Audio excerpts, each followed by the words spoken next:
السلام عليكم. يلا عاد ايه ناخدوا بريك من اللحمة ومن الرقاق ومن الفطير ومن الحاجات بتاعت الضحية دي وبتاعت عيد الضحية، وندخلوا على وكلة حرشة كده، وكلة كل الناس هتحبها. اعتقد مفيش حد اختلف على أكلة الكشري دي.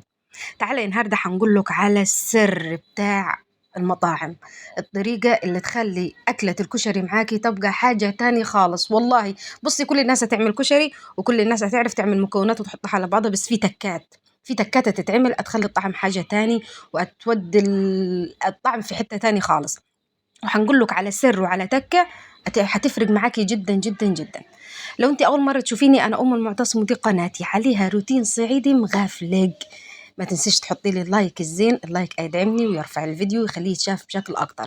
ما تنسيش تشتركي في القناه وتنوريني وتحطي لي كومنت بدعوه حلوه ولك بالمثل يا رب ان شاء الله. اتفرجي معايا على طبق الكشري وعلى الجمال والدلال والدلع والبصل المقرمش والدنيا، ويلا نبدا. اول حاجه انا ابدا ان نشغل البوتاجاز كل عيونه. بصي، الكشري في ناس هتعمل اللي هو بتاع الحله الواحده، لا مش هينفع معايا، انا اللي معكيتش المطبخ ودعكت الدنيا. بصوا هتشوفوا دلقيت الدنيا مش ولا كاني عملت كشري. مش هيعجبني، ومش بصراحه، لا مش انا يعني مش هنستلطف بتاع الحله الواحده ده. المهم جيت شغلت البوتاجاز. لو انت عندك حمص هتحطيه على عين، العدس بجبة هتحطيه على عين، وحلة تاني فيها المية هتغلي عشان نسلك فيها المكرونة. أنا كان عندي حمص جاهز من العيد، يعني عملنا حمص للعيد وقاعد عندي فيه بواقي، وهي اللي شجعتني بصراحة إن أنا نعمل الكشري.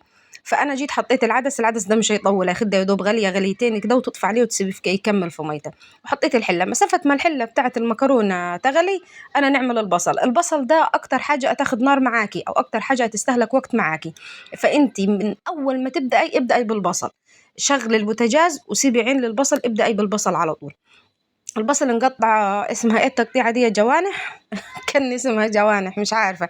المهم اللي هي التقطيعة الطويلة طول دي. هنبدأ نقطعه وهنبدأ نتبله عاد ونظبطه ونخليه شوية كده يشرب التتبيلة بتاعته، وبعدين هنبدأ نقليه. بصوا، والله العظيم البصل ده هيخلي الطبق الكشري حاجة تانية، يعني مش هي دي التكة، خلي بالك لسه اصبري مش هي دي التكة. المهم هنبدأ ان نقطع البصل ونبدأ نقليه شوية شوية، لان زي ما قلت لك احنا هنعمله كمية ما شاء الله، كمية البصل، يعني البصل أبقى كمية، ولذلك أنا أبدأ فيه بدري. لأن إحنا هنحبه كتير، عيال ياكلوا حاف أساسا. بس فأنا جيت هنا ديني قلبت العدس ولقيتها تمام استوى، خليته يكمل في ميته، لأني لو قعد معاكي أكتر من كده هيتهري، لأن ده عدس أصلا يعني، مش مستاهل. وجيت هنا لقيت المية غلت، حطيت لها شوية ملح وشوية زيت، وحطيت لها المكرونة. كل انواع المكرونه اللي هتستخدميها هتحطيها مع بعضيها. انا حطيت اللي هي الخواتم الكبيره شويه، والحلقات الصغنونه دي مش عارفه اسمها ايه، والسباجيتي. حطيتهم كلهم مع بعض وايه، وهنسلقهم كلهم مره واحده مع بعض. والمكرونه نفس الشيء، ان انا هنخليها تاخدلها غلوتين كده، وبرضه ما تستويش للاخر على النار. يعني المكرونه المسلوقه ما تخليهاش تستوي للاخر على النار، خلي فيها لسه يعني 3/4 سوا، وطفي النار عليها وغطيها وخليها تستوي في الميه بتاعتها. نحسها استوت بشكل افضل، ونحسها استوت احسن ما تكون مستويه من اولها لاخرها على النار. تقولي لي ازاي؟ نقول لك مش عارفه. يعني مش عارفه بصراحه. يعني المهم زي ما قلت لك، اني شويه الكشري دينا كلهن على بعضهن، شغلانتهن كلها على بعضها مش هتاخد معاكي ساعه.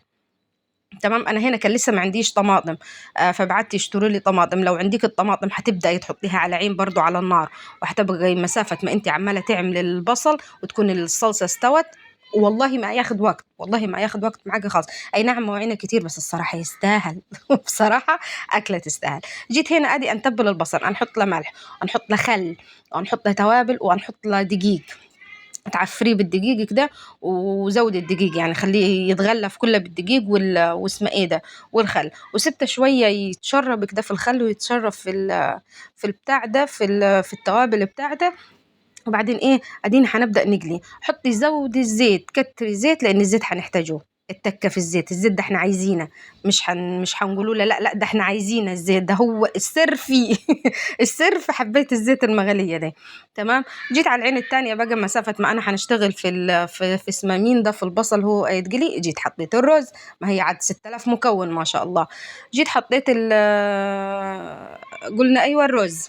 هنعمل رز بشعرية حباية قليولة، لإني هتبدأ تحط المكونات على بعضها ما شاء الله هتديكي حجم يعني كمية ما شاء الله. أنا أفرح بيها، أنا أفرح إني لو عملت مكرونة وكترت مني، عملت كشري وكتر مني، أنا أفرح بصراحة. أبقى قاعد في التلاجة للعيال وقت ما جعانين يطلعوا يسخنوا في الميكرويف وياكلوا. مش يعني مش اعملي لي سندوتش، اعملي لي بتاع، أريحني ريحني ده والله قعدت في التلاجة أتريحني. خصوصا مع إن ما شاء الله لي جمهور محبوب يعني يحبوه ما شاء الله. فإيه فيعني أي أكتر، فأنتِ جنّن الكمية اللي أنتِ يعني على قد أسرتِك أو على قد عيلتِك، حُطّي الكمية، يعني مثلًا المكرونة حُطّي نُص كيس ونُص كيس، ربع كيس وربع كيس لو أنتم قليلين، ونُص كيس سباجيتي مثلًا، زي كده. البصل بقى هنا هيبدأ مش هياخد وقت خالص على النار ما شاء الله، عشان الدقيق اللي فيه وكده ما شاء الله مش هياخد وقت خالص، وبُصّوا مقرمش وزي الشيبسي، خطير، خطير عيالي كلوه حاف، خطير ما شاء الله جميل يعني. بس جينا هنا للتكة بتاعت الصلصة، إحنا كده المكرونة جاهزة معانا، العدس جاهز معانا، البصل جاهز معانا، الرز جاهز معانا، دلوقتي دخلنا على الصلصة. الصلصة هنبدأ نقطع طماطم، وهنبدأ نحط في الخلاط شوية توم، وهنبدأ نحط بصلة، كل ده ني في ني. تمام، وهنبدأ نضربهم مع بعض ضربة محترمة، كلها مش هندق تومة على النار ولا هندق أي حاجة. التكة دي برضو خلي بالك لسه في تكة تاني دي تكة برضو من ضمن التكات. التكة دي هتخلي الصلصة معاكي زي صلصة المحلات، زي صلصة المطاعم. هنعملها الصلصة دي هنعملها في البيتزا، وهنعملها في الكشري، هتخلي طعم الصلصة حاجة تانية، تخليها جميلة، الميكس ده يخليها جميلة بصراحة. اروح نقدح لها شوية زيت، تخلي الزيت يتقدح شوية حلوين يعني، يتقدح كويس خالص، وبعدين تنزل عليه بالطماطم. بس هو ده الموضوع. وبعدين اروح نجي نتبلها، نحط لها خل، نحط للصلصه اول ما تبدا في الغليان نحط لها خل، ونحط لها اسمه مين مرقه وحده مكعب ماجي، ونحط لها توابل، ونحط لها شويه سكر، ونسيبها تاخد وتدي مع بعضها لغايه ما تتسبك. جيت هنا جبت حله اكبر ما شاء الله عشان نميكسو ده كله ونحط كل الدعكه دي مع بعضها، عشان احنا مش هنقعد ادي هنا حطيت الحاجات اللي قلت لك عليها في الصلصه، وهنسيبها تغلي. بس هنا كان انا عندي حمص القديم اللي انا قايله لكم عليه، فحطيته على النار يسخن لان انا عايزه الميه. ادي التكه اللي هتفرق معاكي في الطعم. شايفين ده الزيت اللي انا قليت فيه البصل، ومن تحت فيه البهاريز بتاعت البصل، ده تمسكيه تحطيه على الكشري بعد ما انا خلطته، وبعد ما حطيتها كلها في حله واحده وخلطتها مع بعض، ابدا يكب عليه الزيت ده بالبهاريز هنيتها، يا وعدي يا وعدي، اخليه حاجه تاني والله. اخليه يتفلفل، اول حاجه يتفلفل من بعضه، ما يديش فرصه ان هو يعجن.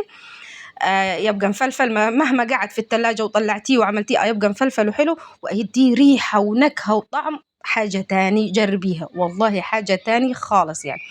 جيت هنا بقى لمرحلة الدقة، نجيب توم وملح وكمون ونبدأ نهرسهم كويس كويس خالص، وبعدين نروح نحط عليهم شوية خل، ونحط من مية الحمص اللي أنا غليتها. انتوا الحمص تبقى متبلاه، تبقى حاطة لها كمون وحاطة لها بصل وحاطة لها ملح وحاطة لها توم وحاطة لها كل حاجة زي الحلبسة يعني، وتبدأ تعمليها. رحت أنا جيت حطيت الحاجات دي كلها على التومة بعد ما دقيتها، وحطيت عليها مية البتاع ده زي ما انت شفتي يعني رفعتها على النار تاخدي لها قلبة واحدة بس غالية. وادخل بقى على المرحلة الأخيرة وهي الشطة. يا سلام مش هناكلها بس نعملها له. تجيبي كبشة صلصة وتحطي عليها شطة حمرا مطحونة، وتحطي عليها معلقتين زيت وتمكسي بس هي دي الصلصة بتاع الشطة بتاعت المطاعم يعني. وما شاء الله والله العظيم أحلى طبق كشري ما عارفينش نشبعوا منه يعني، كلنا فيه أكل اللهم بارك. لو وصلتي لغاية هنا ما تنسيش تحطي لي اللايك والكومنت الزين بدعوة حلوة، ولك بالمثل يا رب إن شاء الله، واشتركي ونوريني وقولي لي أنت من وين، والسلام عليكم.